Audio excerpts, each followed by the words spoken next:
लालू यादव ने क्या कहा है कि कोई यादव समाज का काबिल आदमी है उसको हम नेता बना देंगे, तो आज भी यही चाहते हैं कि तेजस्वी यादव ही बिहार के नेता बने। हमने ओपन कहा है कि राजद की ओर से लालू जी ये कह दें, अगर उनको यादवों की चिंता है तो यादव समाज से किसी आदमी को मुख्यमंत्री का चेहरा घोषित कर दे, जन स्वराज उनके समर्थन में खड़ा हो जाएगा। ये अपने परिवार की राजनीति कर रहे हैं, अपने बच्चों की राजनीति कर रहे हैं, इनको किसी की चिंता नहीं।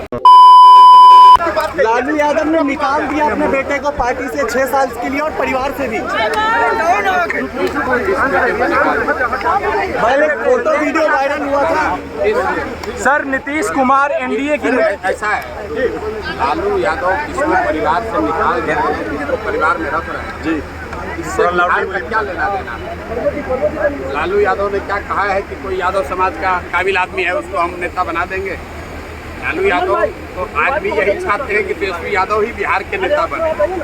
हम लोग तो जन स्वराज में हमने ओपन कहा है कि राजद की ओर से लालू जी ये कह दें कि अगर वो जात की बात करते हैं, छोड़िए पूरा बिहार का बात, अगर उनको यादवों की चिंता है तो यादव समाज से किसी आदमी को मुख्यमंत्री का चेहरा घोषित कर दे, जन स्वराज उनके समर्थन में खड़ा हो जाएगा। खड़ा होकर दिखाइए।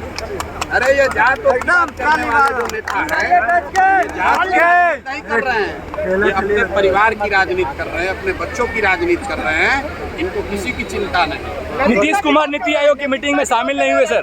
नीति आयोग की मीटिंग में नीतीश कुमार शामिल नहीं हुए। नीतीश कुमार नीति आयोग के मीटिंग में इसलिए नहीं शामिल हुए कि जो बात हम लोग पिछले 2-3 महीने से बता रहे हैं कि शारीरिक और मानसिक तौर पर नीतीश कुमार स्वस्थ नहीं है।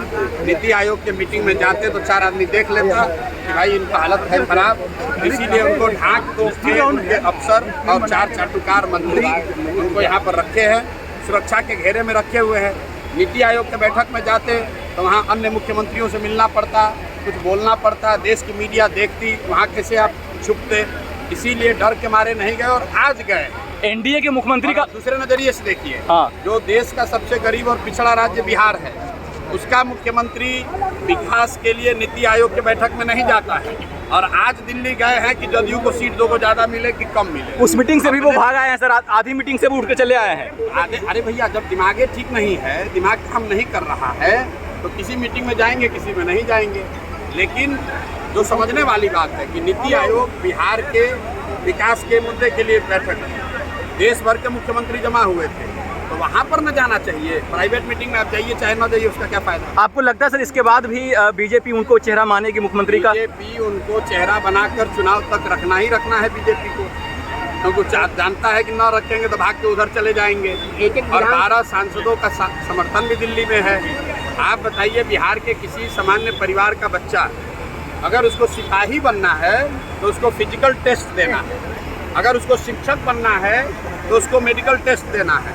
लेकिन बिहार के मुखिया को ना शारीरिक जांच है ना मानसिक जांच है। ये आदमी को अपना नाम याद नहीं रहा है। किसी महिला को स्टेज पर पकड़ लिया, किसी राष्ट्रीय गान हो रहा है उसमें थपड़ी बजाने लगा, किसी आदमी को मान लीजिए कि उसका शोक में गए हैं वहाँ पर गाना गा रहे हैं।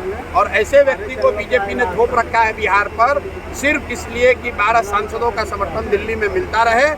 और बिहार की जनता, बिहार के युवा का जो होना है हो, उससे उनको कोई मतलब नहीं है। इसलिए आप देख रहे हैं कि यहाँ लोगों से हमने पूछा कि मोदी के कहने पर वोट दोगे, तो लोगों ने क्या कहा बताइए। लोगों ने क्या कहा? एक लोग ने कहा नहीं देंगे। नीतीश कुमार का छुट्टी हो रहा है। अब क्या भविष्य लग रहा है सर उनका चुनाव के बाद? चुनाव के बाद क्या होगा सर उनका? नवंबर में बिहार का निजाम बदलने वाला है, नया व्यक्ति मुख्यमंत्री बनने वाला है। बहुत बहुत धन्यवाद।